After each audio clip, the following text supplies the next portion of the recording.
Expose होने के बाद भी विद्या के चेहरे पर जरा सा भी पछतावा नहीं दिखता, उल्टा वह और ज्यादा अकड़ के साथ मुक्ति और अभीरा के साथ बदसलूकी करती नजर आती है।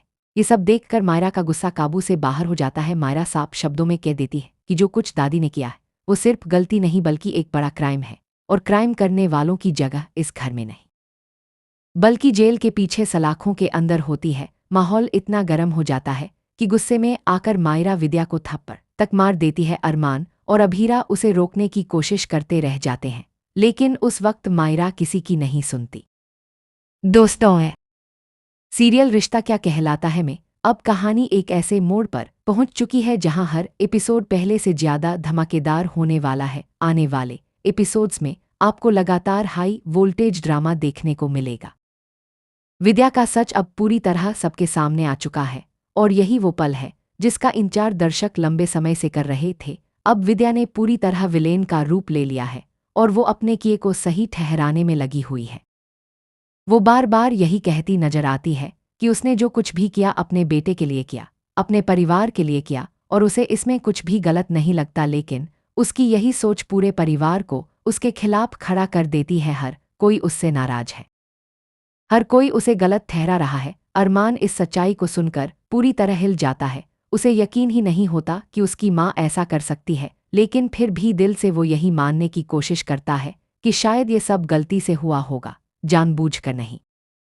अब कहानी में सबसे बड़ा ट्विस्ट तब आता है जब माधव सामने आता है। माधव बताता है कि उसे पहले से ही इस सच्चाई का अंदाजा था। उसने जिस तरह से सबूतों के साथ विद्या को एक्सपोज किया, वो देखकर पूरा परिवार हैरान रह जाता है। अगर यही बात अभीरा कहती तो शायद अरमान उस पर भरोसा नहीं करता, लेकिन माधव और दादी सा की बात सुनकर अब उसके पास सच मानने के अलावा कोई रास्ता नहीं बचता। पोदार हाउस में इस वक्त का माहौल पूरी तरह बदल चुका है। मायरा, मुक्ति, अभीरा और अरमान सभी वहां मौजूद हैं, और हर कोई विद्या को उसके की के लिए सुना रहा है। इस बार परिवार ने साफ कर दिया है कि वो विद्या के साथ नहीं है। उसे हर कोई बॉयकॉट करता नजर आएगा, लेकिन हैरानी की बात यह है कि इतना सब होने के बाद भी विद्या के व्यवहार में कोई बदलाव नहीं आता। वो अब भी सीना तान कर खड़ी रहती है और बार बार यही दोहराती है कि उसने कुछ भी गलत नहीं किया। वो अपने हर कदम को सही साबित करने की कोशिश करती है, यहाँ तक कि वो मायरा, मुक्ति और अभीरा के साथ और ज्यादा बदसलूकी करती नजर आती है। हालांकि अभी तक उसे घर से निकाला नहीं गया है, लेकिन परिवार के हर सदस्य ने उससे दूरी बना ली है। अगर आप ध्यान दें तो ये वही कहानी दोहराई जा रही है जो कभी दादी सा के साथ भी हो चुकी है। उन्होंने भी अपने बेटे के लिए कई गलत फैसले लिए थे, और उस वक्त उन्हें भी अपने की पर कोई पछतावा नहीं था। लेकिन समय के साथ दादी सा बदल गईं, उन्हें अपनी गलतियों का एहसास हुआ। वहीं विद्या अब उसी रास्ते पर चलकर पूरी तरह नेगेटिव किरदार बन चुकी है। कहानी में एक ऐसा किरदार होना जरूरी होता है जो बाकी सबके लिए चुनौती बनकर खड़ा हो, और फिलहाल वो किरदार विद्या निभा रही है। लेकिन अब सवाल यह है कि क्या उसे अपने किए की सजा मिलेगी या फिर वो ऐसे ही बचती रहेगी।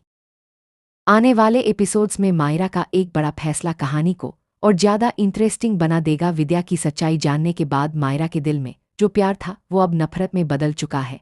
जो दादी कभी उसकी सबसे फेवरेट हुआ करती थी, अब वही उसे अपनी फैमिली को तोड़ने वाली लग रही है। मायरा अब चुप बैठने वालों में से नहीं है, वो खुलकर विद्या के खिलाफ खड़ी होने वाली है। उसका गुस्सा और उसकी नाराजगी आने वाले एपिसोड्स में साफ नजर आएगी। वो ये तय कर चुकी है कि अब वो अपनी फैमिली के साथ गलत नहीं होने देगी। अब देखना दिलचस्प होगा कि क्या सच में विद्या को उसके किए की सजा मिलेगी, क्या उसे घर से बाहर किया जाएगा या फिर मामला और ज्यादा बिगड़ेगा। आप इस पूरे ट्विस्ट को लेकर क्या सोचते हैं? क्या आपको लगता है कि विद्या को जेल भेजना चाहिए? अपनी राय कमेंट में जरूर शेयर करें। मिलते हैं अगले वीडियो में। अगर आपको ऐसे ही लेटेस्ट अपडेट्स और धमाकेदार ट्विस्ट सबसे पहले देखने हैं तो हमारे चैनल को जरूर सब्सक्राइब करें। वीडियो पसंद आए तो लाइक करें और अपने दोस्तों के साथ शेयर करना न भूलें। साथ ही बेल आइकन दबाना बिल्कुल न भूलें ताकि हर नई वीडियो की नोटिफिकेशन आपको सबसे पहले